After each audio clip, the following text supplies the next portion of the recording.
Last episode में हमने देखा था फाइनली 2 महीनों के सफर के बाद हाइंशन एक शेल्टर में पहुंच गया था जो एक नाइट शेल्टर था। पर अच्छी बात ये थी कि वहां पर टेलीपोर्टेशन फॉर्मेशन थी जिसकी मदद से हाइंशन डफने लौट आया था। डफने लौटते ही हाइंशन यैनरेन से मिलता है। अभी के लिए हाइंशन के पास मिस्टर जुओ ने काफी सारे गिफ्ट्स भेजे थे क्योंकि हाइंशन ने जुयू को सेफली रोका प्लेनेट पहुंचा दिया था। लेकिन हाइंशन का ध्यान अभी के लिए इस पर नहीं था। वो एनरेन से एडवांस डेमन वर्ल्ड के ऊपर जो एलाइट डेमन वर्ल्ड है उसके बारे में कुछ क्वेश्चंस पूछना चाहता था। लेकिन एनरेन के पास खुद एलाइट डेमन वर्ल्ड के बारे में कुछ खास इंफॉर्मेशन नहीं थी। इसलिए वो हाइंशन को अभी के लिए एक इंसान के पास लेकर आती है जो हाइंशन को इस बारे में बहुत कुछ बता सकती थी। अब आगे एक कमरे में अभी के लिए हाइंशन, यैनरेन और एने बैठे हुए थे। यैनरेन कहती है, एने तुम हाइंशन को अभी के लिए एलाइट डेमन वर्ल्ड के बारे में बताओ, आखिर वहां पर करंटली क्या सिचुएशन है। तो इस पर एने बताना शुरू करती है। एलाइट डेमन वर्ल्ड के जो ट्रू रूलर्स हैं वो असल में म्यूटेटेड स्पिरिट्स हैं। वो बहुत ज़्यादा पावरफुल हैं। असल में वही एलाइट डेमन वर्ल्ड के रियल किंग हैं। ह्यूमंस तो वहां पर किसी गुलाम से कम नहीं हैं। एलाइट डेमन वर्ल्ड किसी ह्यूमन के लिए किसी जाल, किसी पिंजरे, किसी कैद खाने या किसी नर्क से कम नहीं है। तो ये सुनकर हाइंशन शॉक हो जाता है एंड शॉक के साथ कहता है, लेकिन एलाइट डेमन वर्ल्ड में तो कई सारे ड्यूक्स मतलब सरपासर्स हैं, तो आखिर वहां पर ह्यूमंस की हालत इतनी ज्यादा खराब क्यों है। तो इस पर एने उसे बताती है कि हाँ, तुमने सही कहा कि एलाइट डेमन वर्ल्ड में बहुत सारे सरपासर्स हैं, लेकिन उनकी पावर इतनी ज्यादा नहीं है कि वो स्पिरिट्स का सामना कर सकें। साथ ही साथ वो सभी बिखरे हुए हैं, वो लोग यूनाइट नहीं हैं। ऐसा भी हो सकता है कि अगर तुम किसी शेल्टर से अपने सफर पर निकलो तो अगले 10 शेल्टर में तुम्हें कोई ह्यूमन ना मिले। ऐसे में तुम समझ सकते हो कि वहां पर ह्यूमंस के बीच बिल्कुल भी यूनिटी नहीं है। ये सुनकर हाइंशन सोच में पड़ जाता है। अब उसे समझ आने लगा था कि एलाइट डेमन वर्ल्ड में ह्यूमंस की हालत कितनी ज्यादा खराब है एंड किस तरह ह्यूमन सरपासर्स वहां पर सरवाइव कर पा रहे हैं। एने इसी तरह अपने इमोशन संभाल कर कहती है, एलाइट डेमन वर्ल्ड में जो हमारी हालत है वो हमारे लिए हद से ज़्यादा शर्मनाक है। अगर कोई ह्यूमन एलाइट डेमन वर्ल्ड में जाता है तो वहाँ पर सरवाइव करने के लिए उसके पास 3 ऑप्शंस होते हैं। पहला ऑप्शन कि वो किसी नॉर्मल से किसी लो लेवल के स्पिरिट शेल्टर में पहुँच जाए एंड वहाँ की स्पिरिट्स को और बीस्ट्स को मारकर वो शेल्टर खुद हासिल कर ले। लेकिन इसमें उसका कोई फ़ायदा नहीं है क्योंकि लो लेवल के शेल्टर में बहुत ही कम रिसोर्सेस होते हैं। दूसरा ऑप्शन ये है कि वो किसी ह्यूमन शेल्टर में पहुंच जाए जहां पहुंचकर वो ग्रो कर सकता है। लेकिन एलाइट डेमन वर्ल्ड में बहुत ही कम ह्यूमन शेल्टर्स हैं। ऐसे में तुम्हारे किसी ह्यूमन शेल्टर में टेलीपोर्ट होने के चांसेस किसी लॉटरी को जीतने के चांसेस से भी कम है। एंड तीसरा ऑप्शन ये है कि तुम किसी स्पिरिट शेल्टर में टेलीपोर्ट हो जाओ। लेकिन ये हद से ज़्यादा बुरा है क्योंकि अगर तुम गलती से भी किसी स्पिरिट शेल्टर में टेलीपोर्ट हो गए तो वहां पर सरवाइव करने का बस एक ही ऑप्शन है कि तुम्हें उस स्पिरिट के साथ कॉन्ट्रैक्ट बनाना होगा। लेकिन अगर तुम किसी स्पिरिट के साथ कॉन्ट्रैक्ट बनाते हो तो इससे तुम उनके गुलाम बन जाते हो एंड वो तुम्हें जिस तरह चाहे उस तरह कंट्रोल कर सकते हैं, तुमसे जो चाहे वो करवा सकते हैं। ये सुनकर हाइंशन अभी के लिए परेशान हो गया था। उसे याद था उसके माथे पर जो सिंबल था वो एलाइट डेमन वर्ल्ड से आए उस स्पिरिट ने बनाया था। मतलब जरूर वो स्पिरिट हद से ज्यादा पावरफुल होगा। लेकिन हाइंशन किसी का भी गुलाम नहीं बनना चाहता था। उसे फ्री लाइफ जीना पसंद था। पर तभी एनरन कहती है, लेकिन किसी स्पिरिट के साथ कॉन्ट्रैक्ट साइन करने में कोई बहुत बड़ा नुकसान भी नहीं है, बल्कि इसमें कुछ फायदे भी हैं। तो इस पर हाइंशन पूछता है, कैसे फायदे। तो एने उसे बताती है, अगर तुम किसी स्पिरिट के साथ कॉन्ट्रैक्ट साइन करते हो तो वो स्पिरिट तुम्हें स्पिरिट जीन्स दे सकती है। स्पिरिट जीन्स तुम्हारी पावर बढ़ाने में बहुत मदद कर सकते हैं। एलाइट डेमन वर्ल्ड में तुम्हें पावरफुल बनने के लिए कई तरह की मार्शल आर्ट सीखने के साथ साथ अपने कई सारे जीन लॉक्स भी ओपन करने होते हैं। अगर तुम ऐसा नहीं करते हो तो तुम्हारी प्रोग्रेस अटक जाती है। अब इन जीन लॉक्स को ओपन करने के कुछ रास्ते हैं। पहला रास्ता तो ये है कि तुम एक के बाद एक कई सारे बीस्टों को मारो एंड उनकी जीन्स यानी उनका मीट और फ्लेश खाकर उनकी जीन्स हासिल करो, जिससे तुम्हारी स्ट्रेंथ बढ़ेगी। एंड जैसे जैसे तुम्हारी स्ट्रेंथ बढ़ेगी तुम्हारी मार्शल आर्ट टेक्निक्स भी और ज़्यादा पावरफुल होती जाएंगी एंड तुम एक के बाद एक उनकी जीन लॉक्स ओपन कर पाओगे। लेकिन इसमें बहुत ज़्यादा टाइम और एफर्ट लगता है। दूसरा ऑप्शन ये है कि तुम किसी म्यूटेटेड स्पिरिट से उसकी स्पिरिट जीन्स ले लो। अगर तुम किसी म्यूटेटेड स्पिरिट के लिए अच्छी तरह काम करते हो एंड अगर वो तुमसे खुश रहती है तो उसके बदले में वो तुम्हें बहुत सारे स्पिरिट जीन्स दे सकती है। अगर तुम्हारे पास 100 स्पिरिट जीन्स आ जाते हैं तो तुम अपना एक जीन लॉक अनलॉक कर सकते हो। ऐसे में तुम समझ सकते हो कि स्पिरिट जीन्स कितने ज़्यादा काम के हैं। लेकिन हाँ, इन स्पिरिट जीन्स को हासिल करना कोई आसान काम नहीं होता है। कई बार तो इन्हें हासिल करने के लिए तुम्हें अपनी जान तक दांव पर लगानी पड़ सकती है। और साथ ही साथ अगर तुम किसी स्पिरिट के स्पिरिट जीन से अपनी जीन लॉक्स अनलॉक करते हो तो फिर तुम अपना एलिमेंट खो देते हो। फिर तुम्हारे पास जो पावर रहेगी वो वही पावर होगी जो तुम्हारे मास्टर स्पिरिट के पास होगी। ऐसे में तुम अपनी रियल पावर खो देते हो, लेकिन हाँ, तुम ग्रो ज़रूर कर जाते हो। ये सुनकर हाइंशन अभी के लिए सोच में पड़ गया था। उसे समझ आ रहा था कि एलाइड डेमन वर्ल्ड की हालत कितनी ज़्यादा खराब थी, लेकिन ऐसा भी नहीं था कि हाइंशन हमेशा के लिए एडवांस डेमन वर्ल्ड में रह सकता था। एक टाइम के बाद उसे एलाइड डेमन वर्ल्ड में जाना ही था। ऐसे में उसे इस चीज़ के लिए पहले से ही प्रिपेयर रहना होगा। वो लोग अभी बातें कर ही रहे थे, तभी अचानक से यानरन के फ़ोन पर कॉल आती है। यानरन जल्दी से वो कॉल पिक कर कर पूछती है कि क्या हुआ। तो इस पर दूसरी साइड मौजूद वो इंसान कहते हैं, अभी के लिए हाइंशन की आंट उससे मिलने आई है। हाइंशन को अभी के लिए उनसे मिलने के लिए भेज दो। ये कॉल किसी और का नहीं बल्कि यानरन के पर दादाजी मास्टर जी का था। एंड अभी के लिए इस कॉल को अटेंड करने के बाद यानरन जल्दी से हाइंशन से कहती है कि तुम्हारी आंट तुमसे मिलने आई है। लेकिन हाइंशन शॉक होकर कहता है, कौन सी आंट? मेरी तो कोई आंट नहीं है। मैंने तो कभी मेरी किसी आंट के बारे में सुना भी नहीं है। तो इस पर यानरन कहती है, वो अभी के लिए रिसेप्शन रूम में है एंड तुम्हें जाकर एक बार उनसे मिलना चाहिए। इस पर हाइंशन वहाँ से जाने लगता है। इधर एने मन ही मन कहती है, ऐसे बहुत ही कम लोग हैं जिन्हें डफने आला अलाउड है। अगर हाइंशन की आंट यहाँ तक आई है तो ज़रूर वो कोई स्पेशल इंसान होगी। वो कोई नॉर्मल इंसान हो ही नहीं सकती है। इधर हाइंशन वहाँ से आगे बढ़ते बढ़ते फाइनली रिसेप्शन रूम में आ जाता है। रिसेप्शन रूम में एक यंग लेडी थी जो देखने में हद से ज़्यादा ब्यूटीफुल थी। वो हाइंशन को देखकर कहती है, तो तुम हाइंशन हो? तो इस पर हाइंशन अपना सिर हिलाकर कहता है, हाँ मैं हाइंशन हूँ, लेकिन आप कौन हैं? तो इस पर वो लेडी कहती है, मेरा नाम लूली है और मैं तुम्हारी मौसी हूँ। ये सुनकर हाइंशन शॉक हो गया था।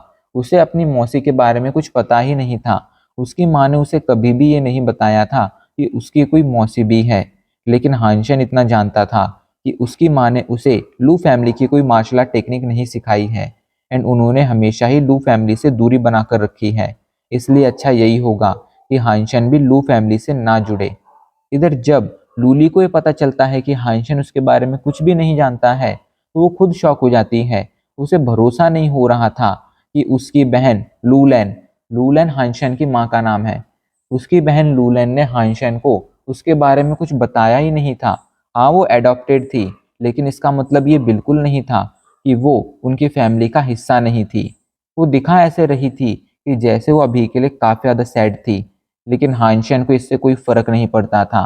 वो कहता है, अगर आपको मुझसे कोई काम नहीं है तो मैं यहाँ से जा रहा हूँ।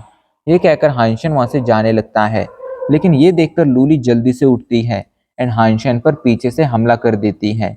हमला अचानक से हुआ था एंड हमले में बहुत ज़्यादा पावर थी, लेकिन हाइंशन जल्दी से पीछे मुड़कर उनके हमले को डॉज कर देता है। लेकिन फिर भी उनके कुछ हमले हाइंशन की तरफ बढ़ने लगते हैं। तो ये देखकर हाइंशन अपने पंच से उन हमलों का सामना करता है, लेकिन इस चक्कर में हाइंशन का हाथ चोटिल हो जाता है। उसके हाथ पर इंजरीज हो गई थी जिनसे लगातार खून निकल रहा था।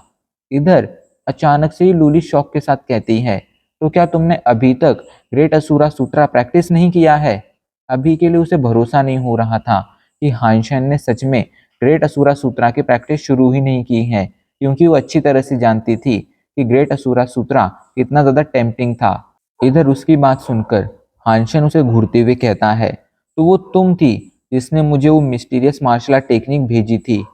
तो इस पर लूली अपना सिर हिलाते हुए कहती है, हाँ वो मैं थी। असल में ग्रेट असुरा सूत्रा तुम्हारे पर नाना जी की तरफ से तुम्हारे लिए एक गिफ्ट है एंड मैं यहाँ पर ये चेक करने आई थी कि क्या तुमने उसे प्रैक्टिस करना शुरू कर दिया है।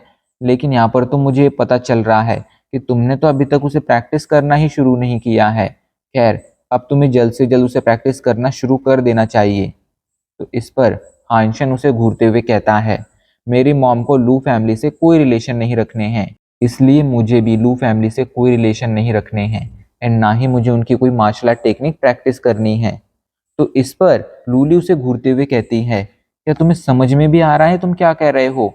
तुम शायद नहीं जानते हो, पूरे ह्यूमन वर्ल्ड में सिर्फ 5 ही ऐसी मार्शल आर्ट टेक्निक हैं जिनके 10 जीन लॉक अनलॉक हो सकते हैं एंड ग्रेट असुरा सूत्रा उनमें से एक है। उसे प्रैक्टिस ना कर कर तुम अपना एक बहुत बड़ा लॉस कर रहे हो एंड अगर तुम उसे प्रैक्टिस नहीं करोगे तो तुम्हें लू फैमिली का मेंबर नहीं माना जाएगा। ऐसे में फ्यूचर में तुम कभी भी असुरा शेल्टर का पार्ट नहीं बन पाओगे। असुरा शेल्टर लू फैमिली के अंडर आने वाला एक पावरफुल शेल्टर था जहाँ पर लू फैमिली का राज था। उसकी बातें सुनकर हानशन उसे घूरते हुए कहता है, मुझे माफ़ कर दीजिए पर मेरा सरनेम हान है, ऐसे में मुझे असुरा शेल्टर से कोई लेना देना नहीं है एंड मुझे आपकी कोई मार्शल आर्ट टेक्निक भी नहीं सीखनी है।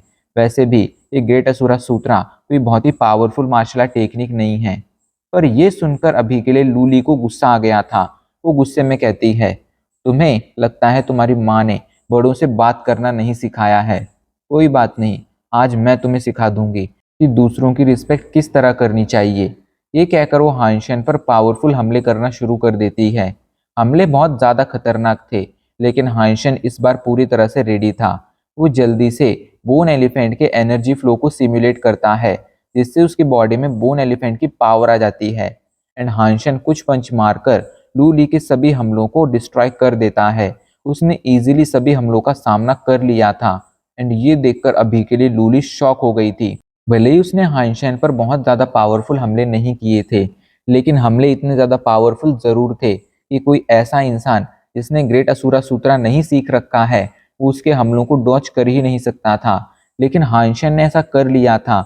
ये देखकर अभी के लिए लूली परेशान हो गई थी, साथ ही साथ अब उसे गुस्सा भी आने लगा था क्योंकि आज तक वो लू लैन को छोड़कर बाकी किसी से नहीं हारी थी एंड हाइंशन आज उसे हरा रहा था। इस बात पर उसे भरोसा नहीं हो रहा था। गुस्से में वो अपनी पूरी की पूरी पावर अनलिश करती है एंड इससे वो एक जोरदार हमला रेडी करती है।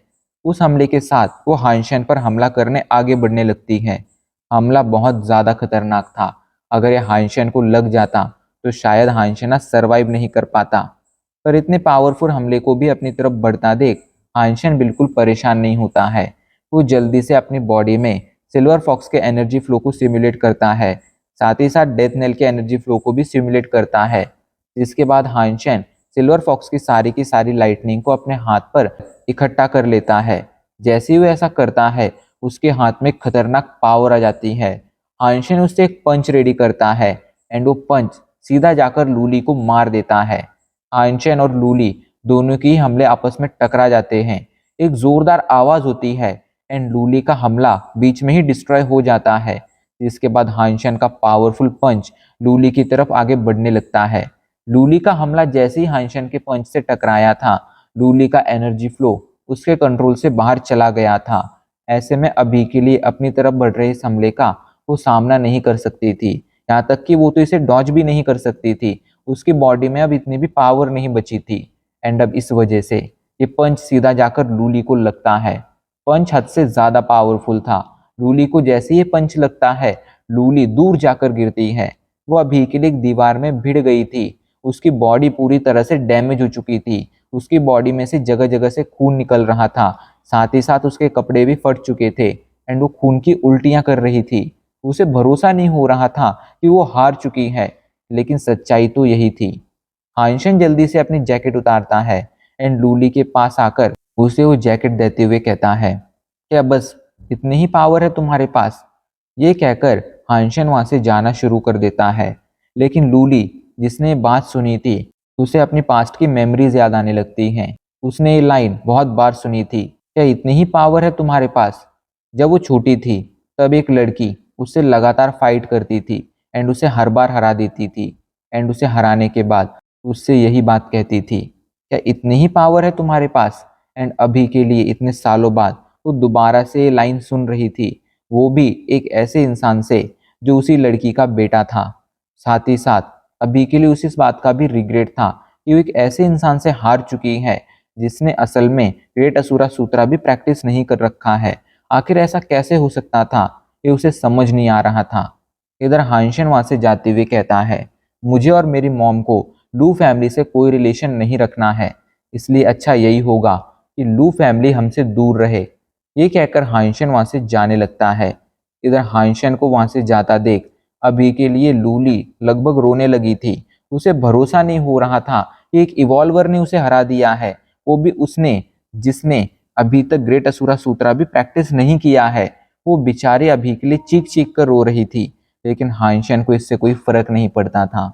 एंड अब इसी के साथ हमारे एपिसोड आज यहीं पर खत्म हो जाता है।